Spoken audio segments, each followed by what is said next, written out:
Bonjour, aujourd'hui je vais vous donner 28 raisons de ne pas aller voir 28 ans plus tard de Danny Boyle.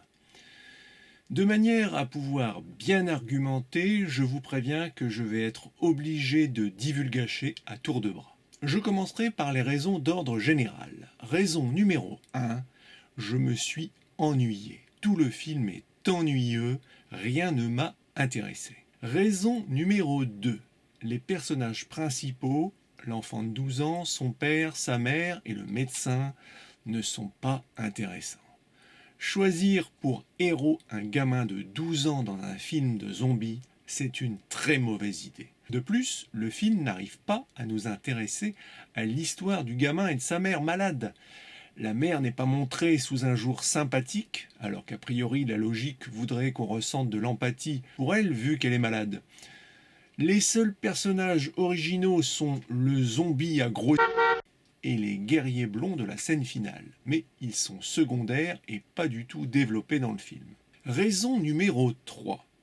Quand on voit la dernière scène du film, avec l'introduction des super guerriers blonds, on comprend bien qu'on nous annonce ici une suite. Et effectivement, un des problèmes du film est que ce n'est qu'une sorte de bande-annonce interminable de 1h55 dont la seule fonction est de nous annoncer une suite à 28 ans plus tard. Raison numéro 4.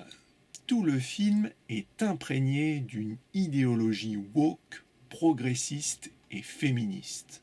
Donc, si vous appréciez cette idéologie, vous serez certainement enchanté par le film. Mais pour les autres, c'est rapidement insupportable. Raison numéro 5. Les choix et les actions de tous les personnages principaux sont incohérents. Raison numéro 6. Les scènes d'action sont très moyennes. Raison numéro 7.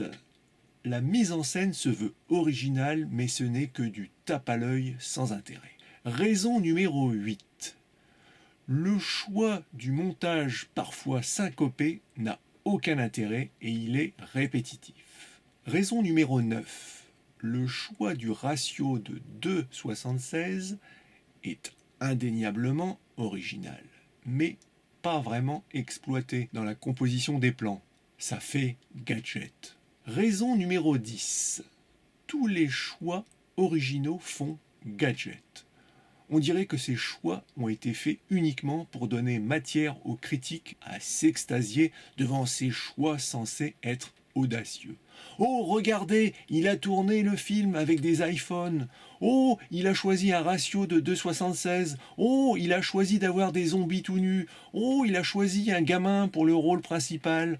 Tout ça n'est que poudre aux yeux. Passons maintenant aux raisons précises. Raison numéro 11. Dès la première scène du film, le ton est donné. On voit une famille nombreuse de 6 ou 7 enfants regardant les Teletubbies à la télévision. Et hors champ, on entend un homme qui s'en prend violemment à sa femme. L'homme blanc, le chef de famille symbole du patriarcat, tant détesté par l'idéologie woke, est d'entrée montré comme un gros beauf violent qui bat sa femme et qui lui a fait plein d'enfants.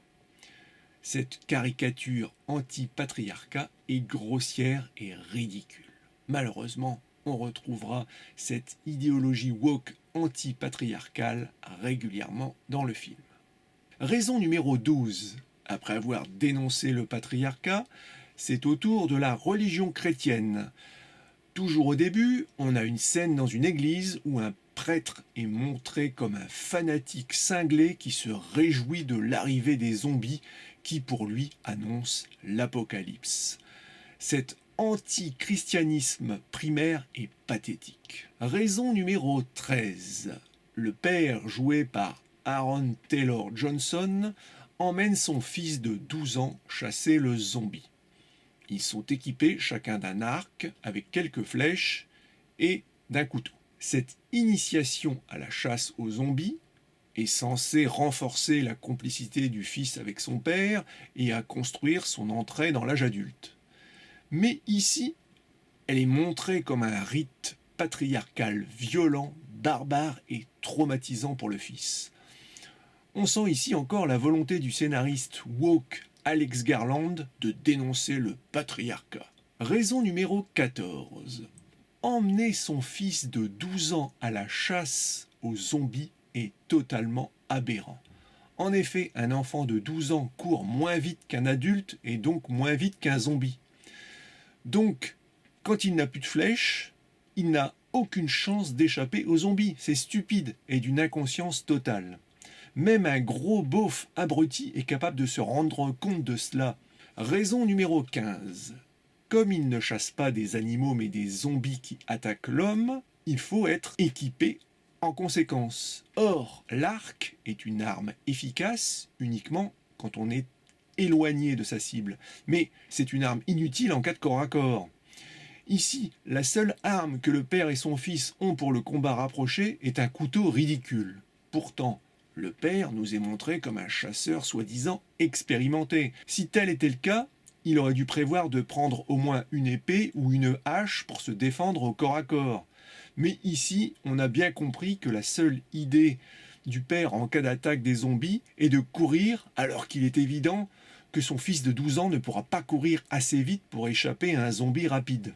Raison numéro 16. Quand le père et son fils chassent le zombie, ils entrent dans une maison abandonnée.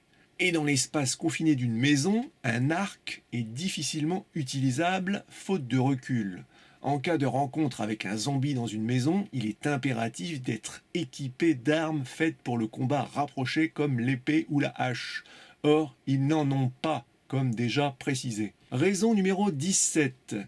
Dans la maison, ils trouvent effectivement un zombie encore vivant. Il est entravé et pendu à une corde. Plutôt que de reculer à une distance de sécurité, le père et le fils s'approchent tout près du zombie qui pourtant s'agite et se débat violemment. En 28 ans de présence zombie, il devrait pourtant savoir que le risque d'infection est d'autant plus grand quand on est proche d'un zombie. Raison numéro 18. Quand le père et le gamin sont pourchassés par le zombie à gros sur la digue, le père exige que les gardes lui ouvrent le portail en affirmant qu'ils ne sont pas infectés. Pour preuve, il leur dit de regarder leurs yeux. D'une part, le gars n'est ni médecin ni spécialiste du virus, donc sa parole ne vaut rien.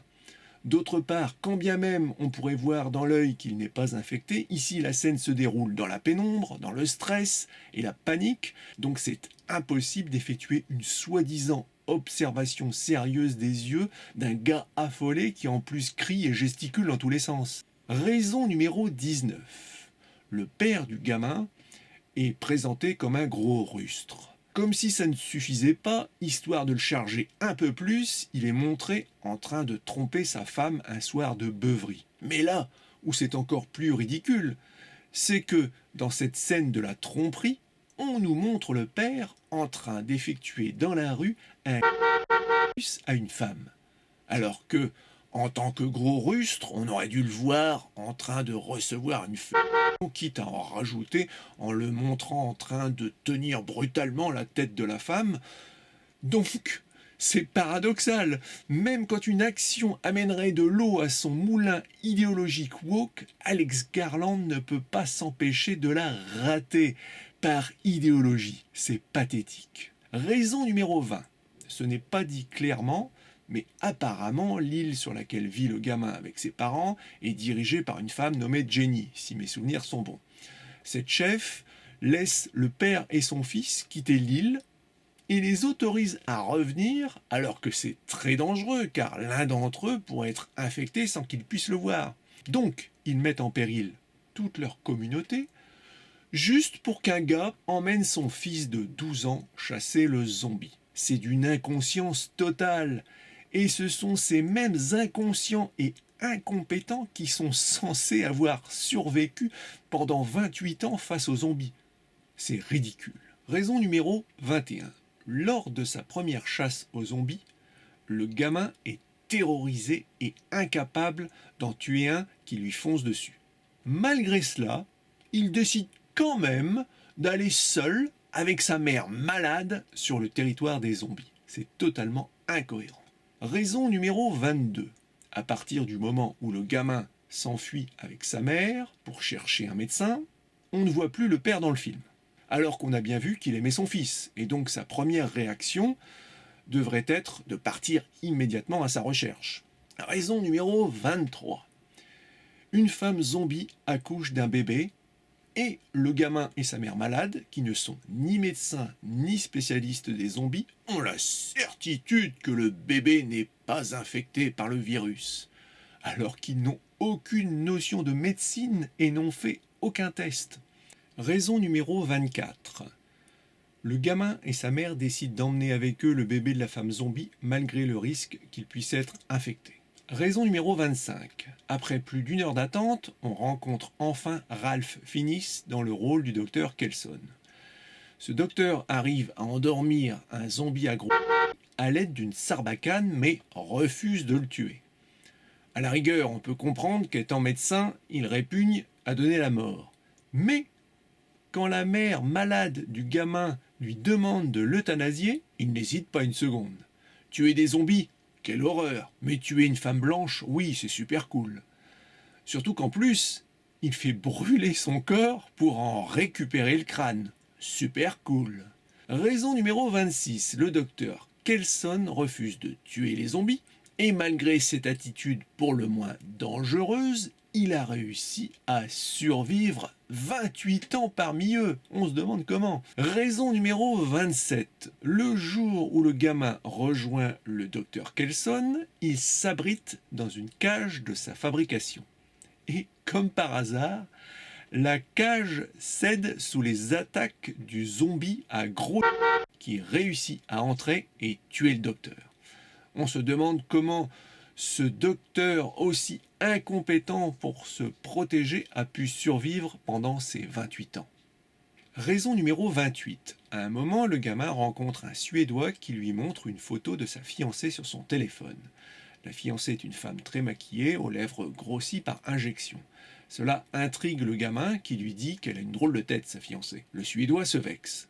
J'ai trouvé intéressante cette critique de la dérive esthétique de notre époque avec la chirurgie esthétique délirante et les injections pour transformer le corps. Mais c'est le serpent qui se mord la queue, car les premiers à abuser de ces techniques, ce sont justement les woke. Or, le film est censé défendre l'idéologie woke. Cela dit, ce n'est pas étonnant car le wokisme est par essence totalement incohérent et bourré de contradictions. Pour conclure, Alex Garland a écrit le film 28 ans plus tard, mais le temps qu'il a passé sur son scénario est apparemment plus près de 28 minutes que de 28 jours.